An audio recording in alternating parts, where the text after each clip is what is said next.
للہ رب العالمین والعاقبۃ للمتقین والصلاۃ والسلام علی سید الاولین و سید الآخرین سیدنا مولانا محمد وعلی آلہ واصحابہ اجمعین اما بعد اعوذ باللہ من الشیطان الرجیم بسم اللہ الرحمن الرحیم۔ معزز ناظرین و سامعین گرامی، السلام علیکم ورحمۃ اللہ وبرکاتہ۔ درس قرآن انوار الفرقان کے ساتھ حاضر خدمت ہوں۔ سورۃ النحل ہم پڑھ رہے ہیں۔ آج کی آیت نمبر 35 سے آگے 35، 36 اور 37 کی انشاءاللہ تلاوت اور کچھ تفسیر بیان کی جائے گی، جس کا مقصد ہماری زندگی میں قرآن مجید کو نافذ کرنا ہے اور قرآن مجید کی تعلیمات کو سمجھ کر ہماری زندگی گزارنے کا بہترین اور آسان راستہ تلاش کرنا ہے۔ سماعت فرمائی آیت مبارکہ نمبر 35 بڑی خوبصورت آیت ہے۔ اللہ تعالیٰ نے اس کا انسانی نفسیات کا کس خوبصورت انداز میں ذکر فرمایا ہے۔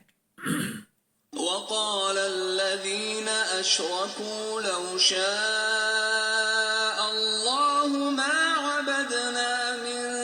دونه من شيء نحن ولا آباؤنا ولا حرمنا من دونه من شيء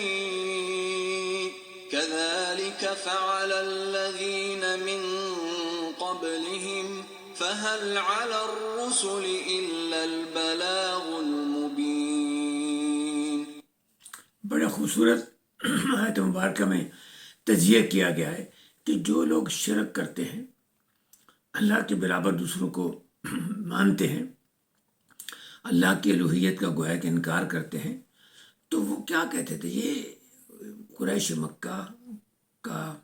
رویہ تھا، ان سے پہلے بھی امتوں کا رویہ تھا، اور آج بھی جو لوگ اللہ کی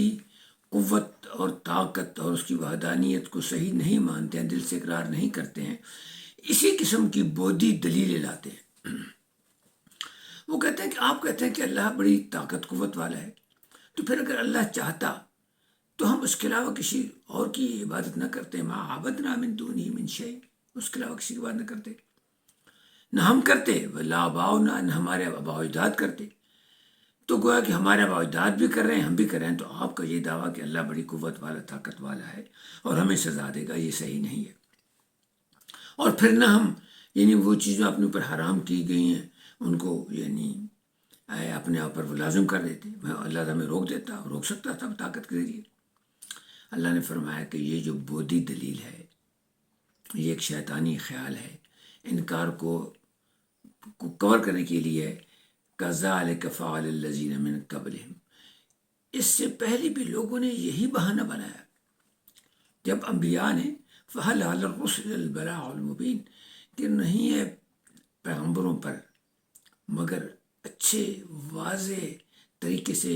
پیغام کا پہنچانا۔ جب اچھے واضح اور خوبصورت اور دل نشین انداز میں جب پیغام پہنچا دیا ہے، تو آگے جو سامع ہے، جو سننے والا ہے، جو مخاطب ہے، اس کے فرائض میں سے ہے کہ وہ اپنا عقل استعمال کرے، اس پہ غور کرے اور اس پہ عمل کرے۔ اگر وہ عمل نہیں کرتا تو وہ خود ذمہ وار ہے، اس میں اللہ کی طاقت ہے نہیں ہے کا دخل نہیں ہے، کیونکہ اللہ نے اس بندے کو ہی وہ طاقت دی ہے، اختیار دیا ہے کہ وہ اس پہ عمل کرے یا نہ کرے۔ تو اس میں کوئی اس چیز کو کنفیوز کرنے کی ضرورت نہیں ہے، اور اگلی آیت میں بھی اس کی مزید وضاحت کی گئی ہے۔ وَلَقَدْ بَعَثْنَا فِي كُلِّ أُمَّةٍ رَّسُولًا أَنِ اعْبُدُوا اللَّهَ وَاجْتَنِبُوا الطَّاغُوتَ فَمِنْهُم مَّنْ هَدَى اللَّهُ وَمِنْهُم مَّنْ حَقَّتْ عَلَيْهِ الضَّلَالَةُ فَسِيرُوا فِي الْأَرْضِ فَانظُرُوا كَيْفَ كَانَ عَاقِبَةُ الْمُكَذِّبِينَ۔ إِن تَحْرِصْ عَلَى هُدَاهُمْ فَإِنَّ اللَّهَ لَا يَهْدِي مَن يُضِلُّ وَمَا لَهُم مِّن نَّاصِرِينَ۔ ان تین آیات میں وہی انسانی بحث و مباحثہ، انسانی وہ اعتراض و جواب، انسانی نفسیات کا ذکر کیا جا رہا ہے۔ فرمایا کہ وَلَقَدْ بَعَثْنَا فِي كُلِّ أُمَّةٍ رَسُولًا، یعنی ہم نے پہلے تمام امتوں میں، تمام معاشروں میں پیغمبر بھیجے، یعنی 1,24,000 ہر جگہ پیغمبر گئے ہیں، جہاں بھی انسان تھا، وہ خواہ شمال میں ہو، جنوب میں ہو، مشرق میں ہو، مغرب میں، جس بھی بر اعظم زمین کے خطے میں، آسٹریلیا ہو، ساؤتھ امریکہ ہو، سنٹرل ایشیا ہو، یورپ ہو، جہاں بھی تھا تو وہاں پیغمبر گئے ہیں کہ اللہ کی عبادت کی جائے اور گمراہی سے بچا جائے، شیطان سے بچو، یعنی انہوں نے یہ پیغام دیا ہے کہ اپنا عقل استعمال کرو، کائنات پر غور کرو، خالق کو، اس کی مخلوق سے پہچانو، اس کی قوت کو جانو، اس کے احکام پر عمل کرو۔ تو ان میں سے کیا نتیجہ نکلا کہ کئی لوگوں نے اسے ہدایت کو قبول کیا، انہوں نے اپنا عقل استعمال کیا، شیطان طاغوت جو تھا، گمراہی جو تھی، اس سے وہ بچ گئے، انہوں نے اس گمراہی کے جو خیالات تھے ان کو فالو نہیں کیا، بلکہ ان کا تجزیہ کر کے ان کو رد کر دیا۔ اور ان میں سے ایسے تھے جنہوں نے انہی کو فالو کیا، شیطانی افکار کو، شیطانی گمراہی کو کہ جو چل رہی تھی اور جس کے خلاف انبیاء پیغام لائے تھے، تو فحقت علیہم الضلالہ، تو ان پر گمراہی ثابت ہو گئی اور وہ گمراہ رہے اور وہ جہنم میں جائیں گے۔ فرمایا کہ اور پھر پرانی امتوں میں، حضرت موسیٰ سے پہلے تک وہ امتیں ساری کی ساری گمراہ تباہ ہو گئی تھیں اور صرف ان کے آثار رہ گئے تھے۔ فرمایا کہ فسیروا فی الارض، تو پھر تم دیکھو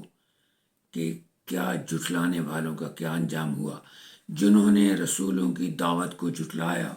جنہوں نے اللہ کے احکام کو جھٹلایا، ان کا انجام تباہی ہوا، وہ دیدہ عبرت بن گئے، اور آج بھی ان کے پرانے آثار ان کی جو پریشانی اور تباہی کی کہانی بیان کر رہے ہیں۔ پھر آگے جو مبلغین حضرات ہیں جن کا فرض ہے کہ کنتم خیر امۃ اخرجت للناس، کہ تم اچھی امت ہو اور لوگوں کو نیکی اور بھلائی پہنچاؤ، اس کے بارے میں ہدایت کی گئی ہے، اور خطاب حضور اکرم صلی اللہ علیہ وسلم کو ہے، کیونکہ آپ پہ قرآن مجید نازل ہو رہا تھا، لیکن اس کا مدعا یا مقصود تمام امت ہے،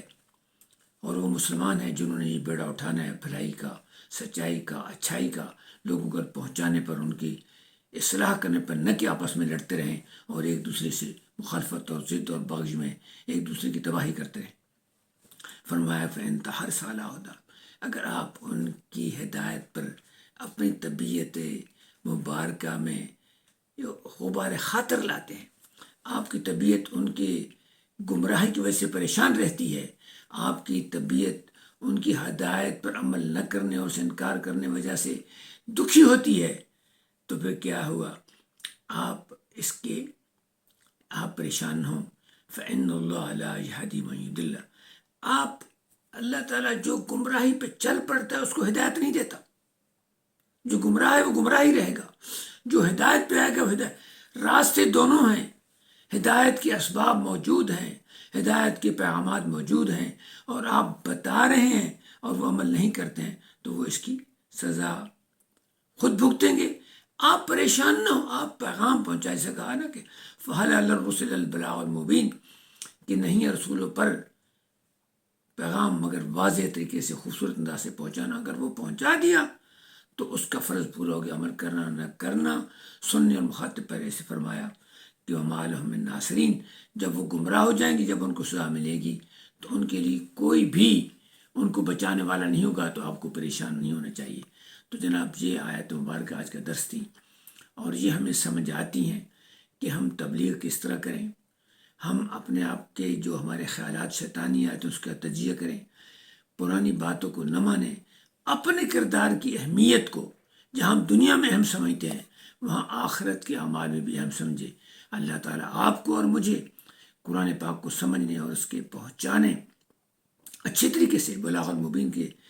انداز میں پہنچانے کی توفیق عطا فرمائے، اور ہمیں نیکیاں اور آسانیاں پھیلانے کی توفیق دے۔ انشاءاللہ اگلے درس تک اجازت چاہتا ہوں، انشاءاللہ پھر ملاقات ہوگی۔ والسلام علیکم ورحمۃ اللہ وبرکاتہ۔